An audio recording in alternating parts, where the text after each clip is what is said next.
L9 as an organization was originally formed to help Lower Ninth Ward residents in post-Katrina New Orleans, to help them renovate their homes, not only renovate their homes, but renovate them to be more energy efficient. A lot of people in the Lower Ninth Ward were running into a lot of contractor fraud, general contractor fraud, when trying to get their homes repaired.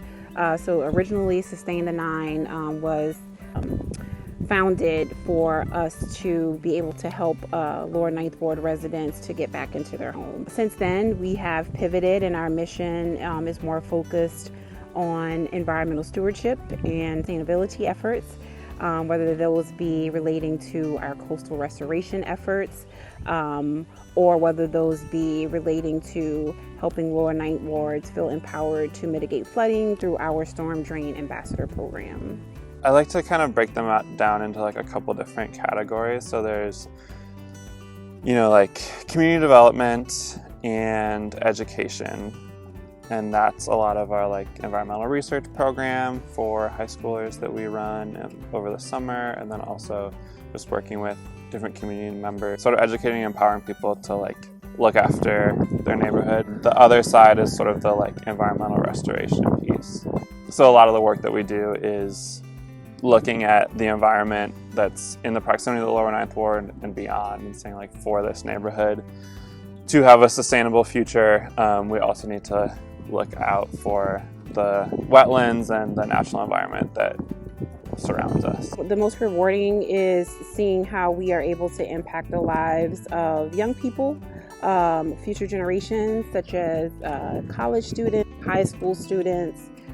We have an environmental research internship where we educate young people about policy relating to environmental issues, policy relating to water management in our city, give them an opportunity to research and study local water quality. So for me, again, it's the youth engagement. They are the future, and we are doing our best to shepherd them into being the change agents.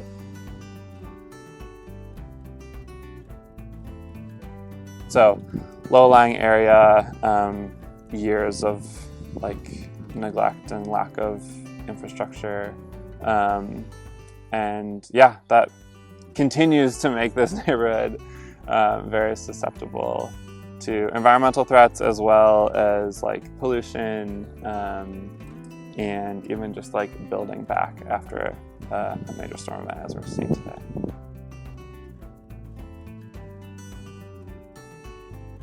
When we have a lot of volunteers that come out to do our plantings in Bayou Bienvenue, once they see that, especially if they're doing grass plantings, oftentimes it's very wet, very muddy business, and you can use those words and say all those things, but it's really one thing to hear and another thing to experience it.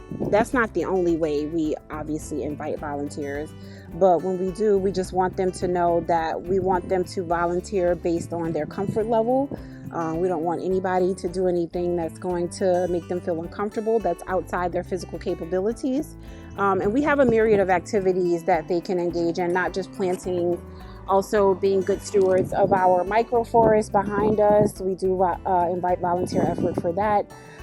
So just come have some fun, meet some new people, and be a steward of your environment.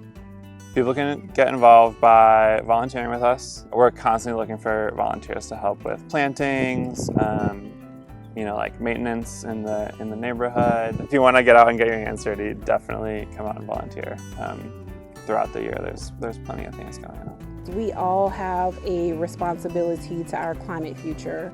It's important that we all lend a hand. It's important that we all take ownership of our spaces, of our communities, of our neighborhoods, because we know from our current geopolitical climate that we can't necessarily wait on our political leaders to do it, and to never underestimate the power of one.